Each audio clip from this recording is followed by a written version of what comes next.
बिस्मिल्लाहिर्रहमानिर्रहीम। अस्सलाम वालेकुम नाज़रीन, आप देख रहे हैं प्रोग्राम कड़वी बात और मैं हूं जुल्फ़कार पीर।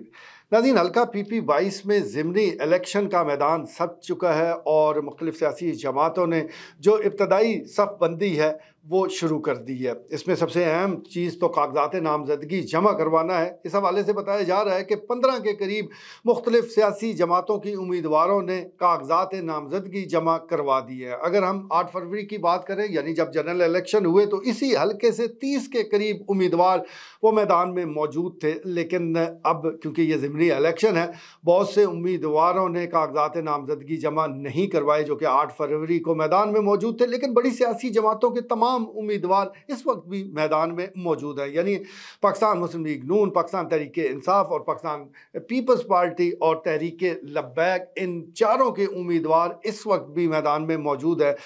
हतमी तौर पर तो कुछ नहीं कहा जा सकता, लेकिन जिस किस्म की एडजस्टमेंट हमें मरकज़ी सतह पर नज़र आ रही है, तो ऐसा लग रहा है कि पाकिस्तान पीपल्स पार्टी का उम्मीदवार शायद इलेक्शन के हवाले से आगे चलकर कोई फ़ैसला करे। लेकिन बहरहाल उन्होंने भी कागज़ात नामज़दगी वो जमा करवा दी हैं। मज़हर हस्ताल पाकिस्तान पीपल्स पार्टी की तरफ से उम्मीदवार हैं। जहाँ तक पाकिस्तान मुस्लिम लीग नून का ताल्लुक है, तो लगभग वही उम्मीदवार इस वक्त मैदान में हैं जिनका हमने गुज़श्ता प्रोग्राम में भी जिक्र किया था, यानी सरदार मंसूर अय्याद टम्मन, उन्होंने कागज़ात नामज़दगी जमा करवाए हैं। इसी तरह सरदार सुल्तान खान शानी, जो कि सरदार गुलाम अब्बास के भाई हैं, वह भी मैदान में मौजूद हैं। और एक और नाम मलक फलक शेर अमान, वो भी उन्होंने भी कागज़ात नामज़दगी जमा करवा दी है। इंतहाई ये अहम नाम है, और अगर सरदार मंसूर अय्याद टम्मन को कोई टफ टाइम दे सकता है तो वो मलक फलक शेर अमान ही है, क्योंकि जो मौजूदा इलेक्शन की सूरत हाल होती है और जो चीज़ें आपको इलेक्शन लड़ने के लिए ज़रूरी होती हैं, वो मलक फलक शेर अमान के पास बकसरत मौजूद है। यानी सबसे पहली बात तो मौजूदा इलेक्शन को लेकर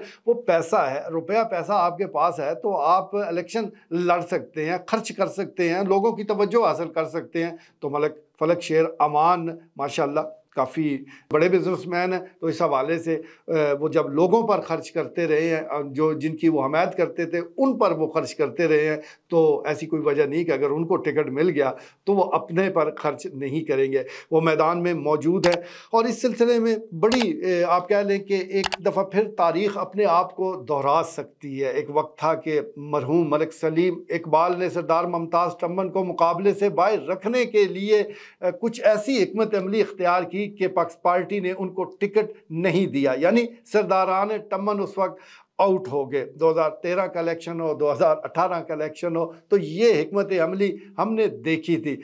अब फिर ऐसा हो गया तो तारीख़ अपने आप को दोहरा सकती है। मतलब शहरयार अमान जो वैसे तो कह रहे हैं कि जिसको पार्टी टिकट देगी वो तस्लीम करेंगे, लेकिन सियासत में जो कहा जाता है ज़रूरी नहीं वो किया भी जाए। तो मलक फलक शेर अमान का मैदान में उतरना, इस हवाले से बड़ा पुरएतमाद भी होना, ये कुछ किस्सा कहानी ज़रूर सुना रहा है। ज़रूर कोई पसे पर्दा ऐसी कहानियाँ हैं, ऐसी डोरें हिलाई जा रही हैं जिसमें पासा पलटा जा सकता है। लेकिन इस वक्त की सूरत हाल के मुताबिक और जो सामने नज़र आ रहा है, उसमें तो हमें फेवरेट सरदार मंसूर अय्याद टम्मन ही नज़र आ रहे हैं। अभी जब वज़ीर आज़म पाकिस्तान तलागंग पहुँचे, शहीद के घर गए, तो उस वक्त भी हमने देखा कि सरदार मंसूर अय्याद टम्मन बड़े एक्टिव थे, दाएँ बाएँ हमें बैठे नज़र भी आए। और वैसे भी जो इतलात आ रही है तो टिकट के हवाले से वो बड़े पुरुम्मीद हैं। लेकिन जिसे मैं गुजारिश कर रहा हूँ कि ये सियासत है, यहाँ आखिरी वक्त तक आप कुछ कह नहीं सकते कि किसको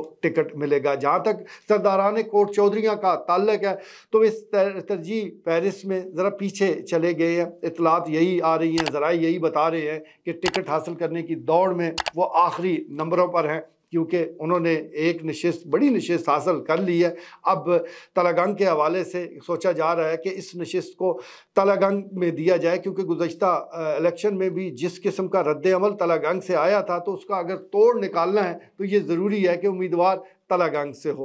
तो देखते हैं कि पार्टी जो है हतमी तौर पर फैसला क्या करती है। दूसरी तरफ पाकिस्तान तहरीक-ए-इंसाफ है, जिसके हमायत याफ्ता उम्मीदवार भी 8 फरवरी को मैदान में मौजूद थे, बड़ी अच्छी कारकर्दगी का मुजाहरा किया, बड़े वोट हासिल किए, यानी हकीम निसार।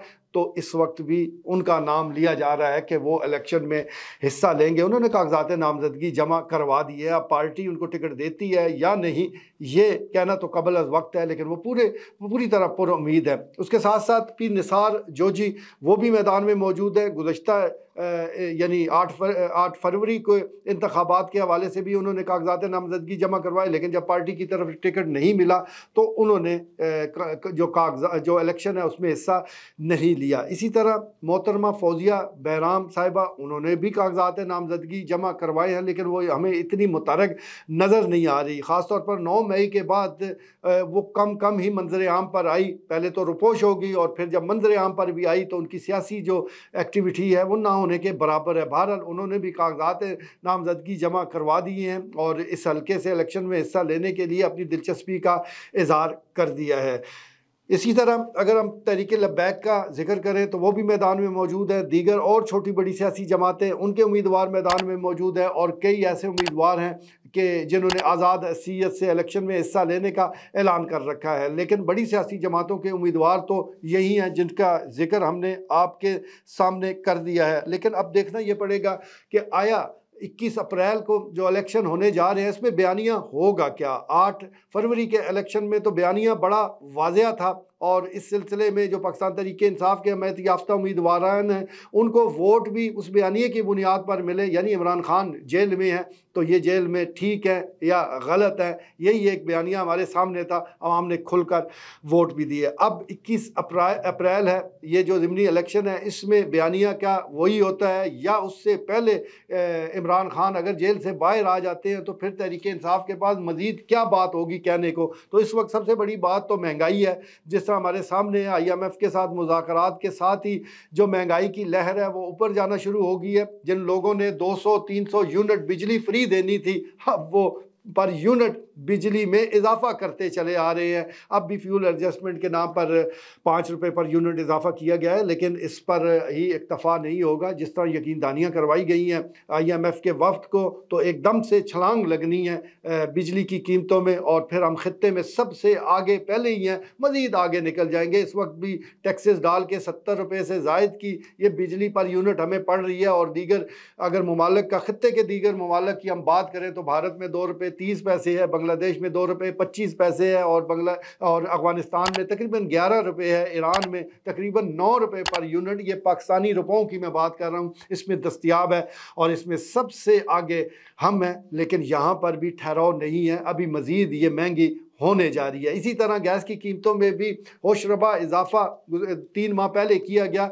लेकिन यहाँ पर ही ब्रेकें नहीं लगी। 147% कीमतों में मज़ीद इजाफा कर दिया गया है और मज़ीद इजाफे की यकीन दहानी भी करवाई जा रही है। तो आप अंदाज़ा कर सकते हैं कि महंगाई आने वाले दिनों में क्या रुख इख्तियार करेगी। ये एक नक्शा हमारे सामने है। क्या महंगाई के इस बयानिए को लेकर 21 अप्रैल को लोग वोट डालेंगे? क्या इस बुनियाद पर वोट होंगे या बयानिया कुछ और होगा?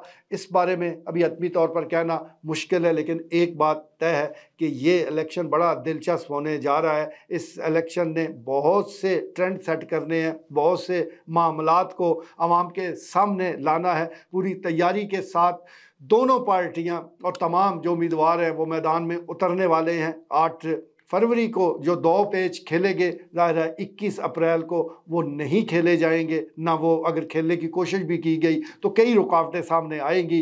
खिलाड़ी वही हैं, तरीक़ाकार कोई और होगा। इसमें कामयाब कौन होता है 21 अप्रैल का आप भी इंतज़ार करें, हम भी इंतज़ार करते हैं। आज के लिए इतना ही, इजाज़त दीजिए। अल्लाह के बाद।